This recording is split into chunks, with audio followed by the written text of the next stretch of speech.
Field marshal سعید آصف منیر کا national police academy کا دورہ، پولیس کے چاق چوبند دستے نے گارڈ آف آنر پیش کیا۔ وزیر داخلہ اور دیگر اعلیٰ حکام ہمراہ تھے۔ ISPR کے مطابق فیلڈ مارشل نے یادگار شہداء پر حاضری دی اور پھول رکھے، پولیس اہلکاروں کی قربانیوں کو خراج عقیدت پیش کیا۔ فیلڈ مارشل کو شیلڈ کے امور سے متعلق آگاہی دی۔ فیلڈ مارشل نے کہا قانون نافذ کرنے والے اداروں کے ساتھ انٹر ایجنسی تعاون انتہائی اہمیت رکھتا ہے، جدید پولیسنگ سے بہتر نتائج حاصل کیے جا سکتے ہیں۔ پیشہ ورانہ عوامی پولیس فورس امن و امان کے فروغ کے لیے اہم ہے۔ مسلح افواج ہمیشہ پولیس کے بہادر جوانوں کے ساتھ تھے۔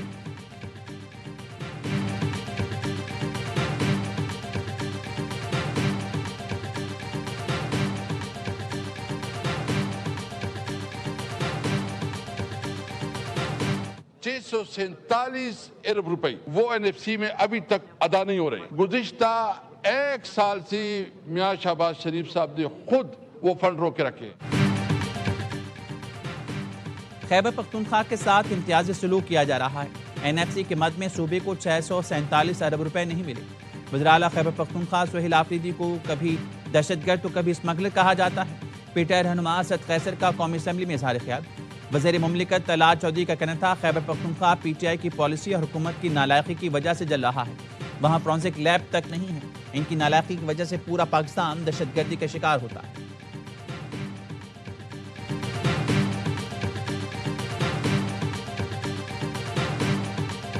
ہم کوشش کریں گے کہ یہ سینٹ پاکستان کے عوام کے جو دکھ درد ہے ان کو ختم کرنے میں، ان پر مرہم رکھنے میں اپنا بنیادی رول پلے کرے، اور ایسی قانون سازیاں ہوں جس سے عوام کو فائدہ ہو، غریبوں کو فائدہ ہو۔ علامہ راجہ ناصر عباس سینٹ میں اپوزیشن لیڈر بن گئے۔ خطاب میں کہا کوشش کریں گے سینٹ عوام کے زخموں پر مرہم رکھنے میں کامیاب ہو۔ پاکستان مادر وطن ہے، ان حالات سے نکلنے کے لیے اپنا کردار ادا کریں۔ نون لیگ کے رہنما سینیٹر رانا ثناءاللہ نے کہا ماضی میں الجھے رہنے کے بجائے مستقبل کی طرف بڑھنا ہوگا۔ آئے مل کر معاملات پر گفتگو کرتے ہیں۔ کیا سیاسی لوگوں کو پہلے جیلوں میں نہیں ڈالا گیا؟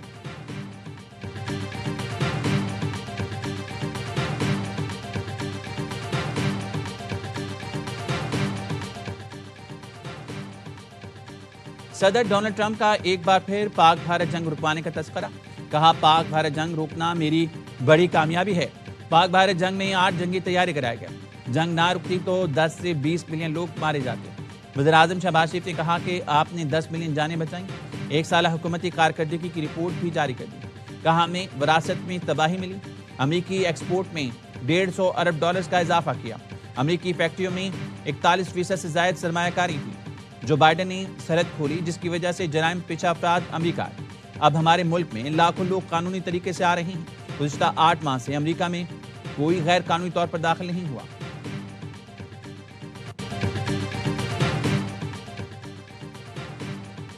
تجارتی جنگوں میں کوئی فاتح نہیں ہوتا، پابندیوں کے بجائے کھلے معاشی نظام کی طرف بڑھنا ہوگا۔ چین کے نائب وزیر اعظم کا ورلڈ اکنامک فورم سے خطاب۔ کہا اقتصادی عالمگیریت تاریخ کا فطری عمل ہے جس سے چین سمیت کئی ملکوں نے فائدہ اٹھایا اور تیزی سے ترقی کی۔ ٹیرف جنگیں صرف نقصان پہنچاتی ہیں، ان سے پیداوار اور تجارت کے اخراجات بڑھتے ہیں، عالمی معیشت تقسیم ہوتی ہے اور وسائل کی منصفانہ تقسیم متاثر ہوتی ہے۔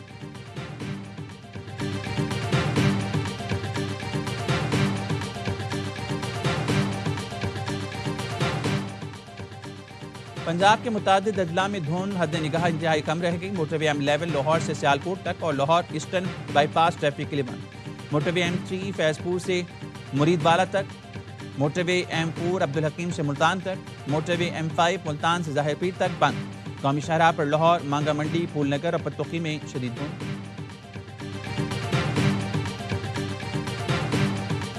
جتنا پیسہ بھی ابھی لگا رہے ہیں پنجاب ڈیولپمنٹ پلان کے اوپر، ظاہر ہے بلینز ہے، فارچون ہے اتنی بڑی، پلیز میک شور آپ کے پاس جو سٹریٹ آپ کھود رہے ہیں، جو محلہ آپ کھود رہے ہیں، آپ کے پاس اس کا end to end beautification plan ہونا چاہیے۔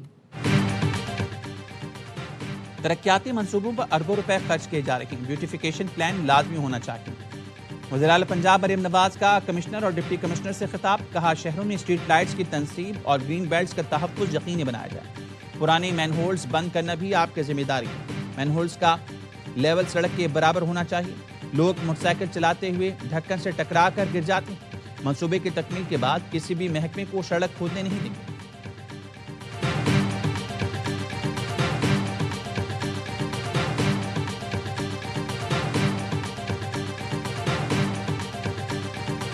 پاکستان کی تاریخ میں پہلی مرتبہ سندھ میں اور خصوصی طور پہ کراچی شہر میں الیکٹرک بسز چلائیں.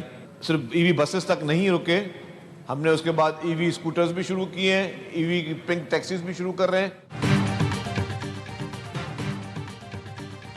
سندھ پہلا صوبہ ہے جس نے الیکٹرک بسیں چلائیں. ای وی اسکوٹی اور ٹیکسی بھی شروع کرنے جا رہی ہیں. سندھ کے سینئر وزیر شرجیل میمن کا اسمبلی میں اظہار خیال, کہا جتنی بھی سرکاری گاڑیاں خریدی جائیں وہ الیکٹرک ہونی چاہیے. ایسی پالیسیاں بنائیں جس سے حکومتی اخراجات کم ہوں.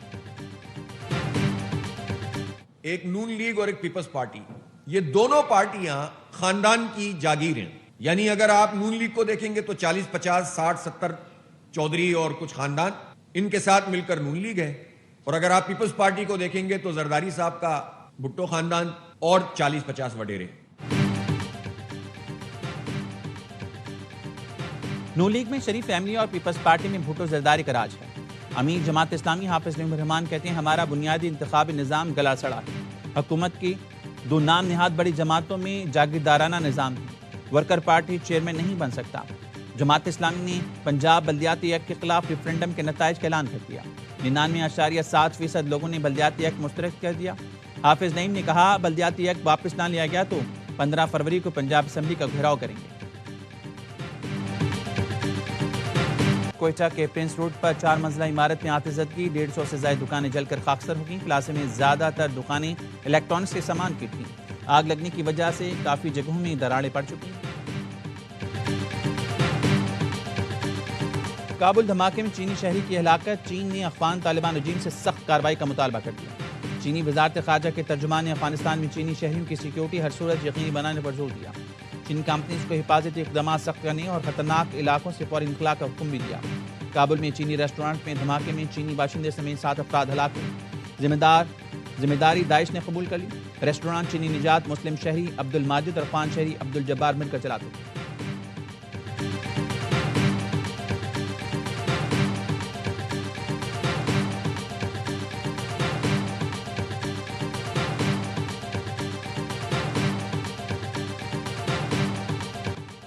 غزہ امن بورڈ معاہدے پر دستخط کی تقریب جمعرات کو ڈیووس میں ہوگی. صدر ٹرمپ نے روسی ہم منصب کو بھی بورڈ کا رکن بننے کی دعوت دی. رکنیت کے لیے $1 ارب فیس مقرر. کینیڈا بھاری بھرکم فیس دینے کو تیار نہیں. پاکستان بھارت سمیت 60 ملکوں کو بورڈ میں شمولیت کی دعوت دی.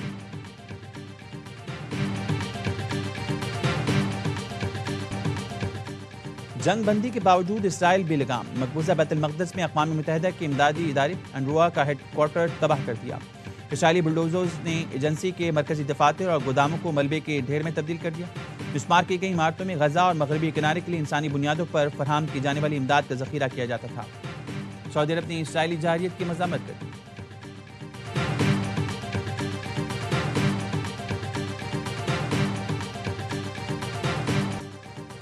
بنگلہ دیش ورلڈ کپ کے لیے بھارت نہ جانے پر ڈٹ گیا. ورلڈ کپ میچز کا تنازع آج حل ہونے کا امکان. کوئک انفو کا کہنا ہے ICC بنگلہ دیش کے ایونٹ میں شرکت سے متعلق فیصلہ آج سنائے گی. ویب سائٹ کا دعویٰ ہے ہفتے کو ڈھاکہ میں ہونے والی میٹنگ میں BCB کو ڈیڈ لائن کا بتا دیا تھا. بنگلہ دیشی مشیر کھیل آصف نظرل کہتے ہیں میٹنگ میں کوئی معاہدہ ہوا, نہ ہی ICC نے کوئی ڈیڈ لائن دی تھی. سیکیورٹی خدشات کی بنا پر میچز سری لنکا منتقل کرنے کا مطالبہ بھی دہرایا.